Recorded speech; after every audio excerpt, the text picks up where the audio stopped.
ప్రజాభవన్లోనే Gulf board ఏర్పాటు చేస్తామని ప్రకటించారు సీఎం రేవంత్ రెడ్డి. హోటల్ తాజ్ డెక్కన్లో గల్ఫ్ కార్మికులతో సీఎం రేవంత్ రెడ్డి భేటీ అయ్యారు.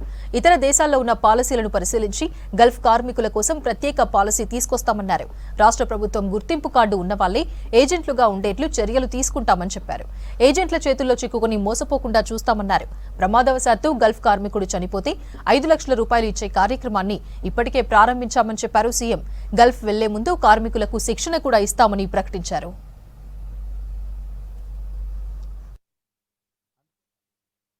ఎవరికి ప్రమాదం వల్ల ఏది జరిగినా 5 లక్షల రూపాయలు ఇవ్వాలన్న ఆలోచన ఆల్రెడీ నిర్ణయం తీసుకున్నాం. ఏ రకంగా న్యాయపరమైన సహాయం అందించాలి, అంటే ఇక్కడ ఎంపానల్ చేసి కొంతమంది అడ్వకేట్లను పెట్టి ఏదైనా లీగల్ అసిస్టెన్స్ కూడా ఏ విధంగా ఇవ్వాలనే దాని మీద కూడా మేము చర్చించుకోవడం జరిగింది. మీరు వెళ్తున్న దేశం ఏది, అక్కడ ఉన్న పరిస్థితులు ఏంది, అక్కడ వ్యవహరించాల్సిన విధానం ఏంది, ఒక వ్యవస్థను ఏర్పాటు చేసి వాళ్ళకి శిక్షణ కూడా ఇవ్వడం ద్వారా కనీసం ఏ దేశానికి వెళ్తుండ్రో, వాళ్ళు ఏ ఉద్యోగానికి వెళ్తుండ్రో వాళ్ళకి అవగాహన వస్తుంది. ఒకటి. రెండోది, అక్కడ యాజమానులతో కానీ ఆ దేశంలో ఉండే పరిస్థితులలో వ్యవహరించే విధానం. రెండు.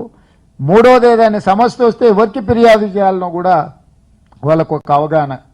ఇట్లాంటివి వాళ్ళకు ఒక వారం రోజులు విదేశాలకు వెళ్లే ముందు, గల్ఫ్ కార్మికులకు ప్రధానంగా వెళ్లే ముందు వాళ్ళకు ఒక వారం రోజులు శిక్షణ కార్యక్రమాలు కూడా తీసుకోవాలి, వాళ్ళకి చెప్పాలి, వాళ్ళకి అవగాహన కల్పించాలన్న ఆలోచన కూడా మా రాష్ట్ర ప్రభుత్వం చేస్తున్నది. దానికి సంబంధించి కూడా కొన్ని నిర్ణయాలను మేము తీసుకోవాలనుకున్నాం.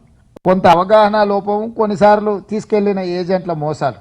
కాబట్టి ఏజెంట్ల చేతుల్లో చిక్కుకొని మోసపోకుండా వెళ్లే వాళ్ళని కాపాడాల్సిన బాధ్యత ఈ రాష్ట్ర ప్రభుత్వం తీసుకోవాలి. ఈ మైగ్రేషన్స్ అన్నిటి మీద, ఇమ్మిగ్రేషన్ దగ్గర కూడా ఎవరు వెళ్తున్నా ఖచ్చితంగా రాష్ట్ర ప్రభుత్వం దగ్గర నమోదు చేయించుకోవాలి. ఏ ఏజెంట్ కూడా రాష్ట్ర ప్రభుత్వం దగ్గర నమోదు చేయించకుంటే ఏ కార్మికుని కూడా దేశ సరిహద్దులను దాటించడానికి వీల్లేని ఒక పటిష్టమైన వ్యవస్థను తీసుకురావాలన్న ఆలోచన మా ప్రభుత్వం చేస్తున్నది.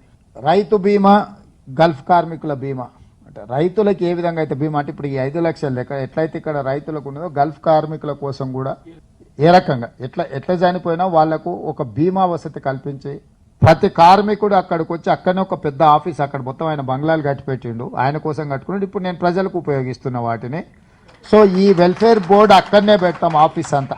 తప్పకుండా సెప్టెంబర్ 17 లోపల ఈ వ్యవస్థనంతా పకడ్బందీగా ఏర్పాటు చేసే బాధ్యత నేను తీసుకుంటా అని చెప్పి ఈ సందర్భంగా మీకు అందరికీ నేను మాట ఇస్తున్నాను.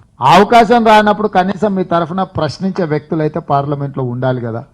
ఇప్పటి వరకు మీరు చాలా మందిని పంపించారు, మీ తరఫున మాట్లాడిన వాళ్ళు